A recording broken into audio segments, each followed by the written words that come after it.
Здравейте и добре дошли в стария град на Габрово.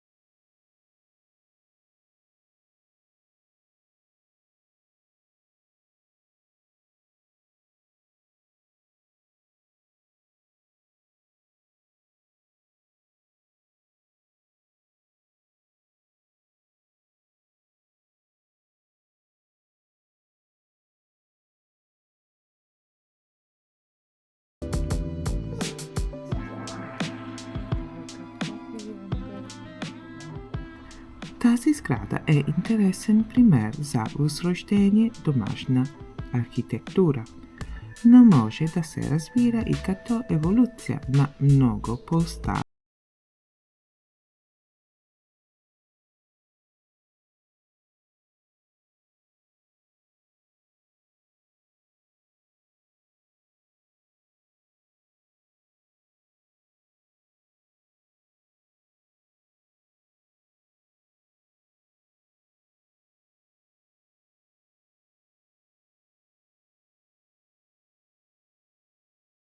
Горния етаж са жилищните помещения.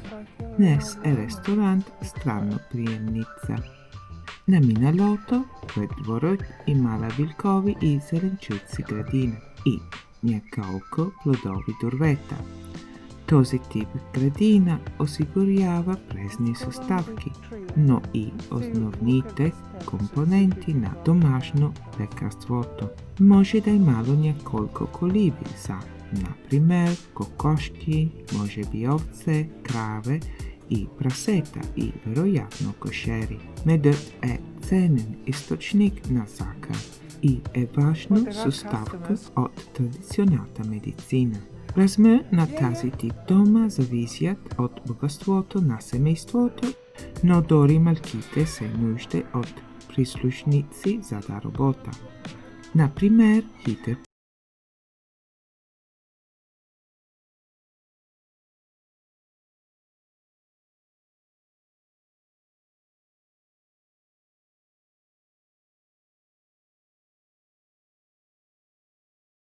съществува в много региони в Европа, защото е продукт на необходимост.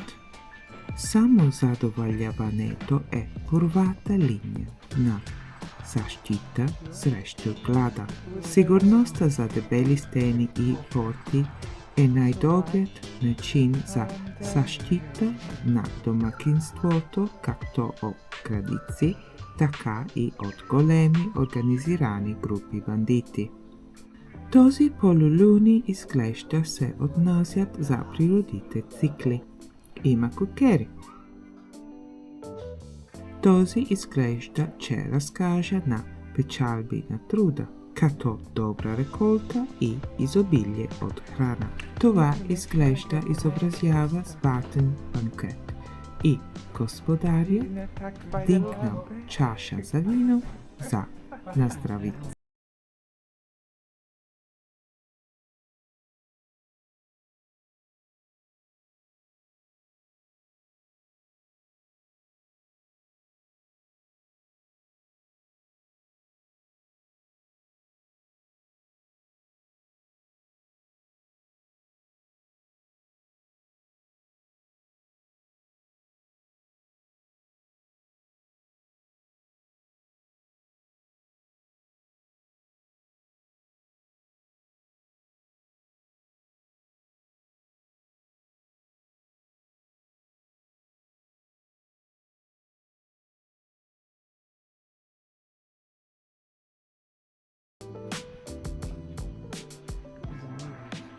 Старият град на Габрово е известен като шести участък.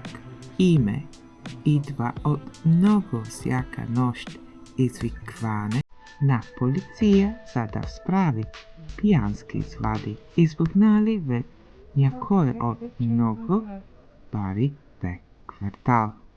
Поне така съм чел. С течение на времето този район изпадна в немилост. Но през последните години хората и бизнесите се върнаха обратно и общината работи за съживяването му. Отварят се барове, ресторанти и бутики, хотели и реновират се стари къщи. Oh no, the beer is not working, baby.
Пътят завива нагоре и се насочваме към изоставения тунел.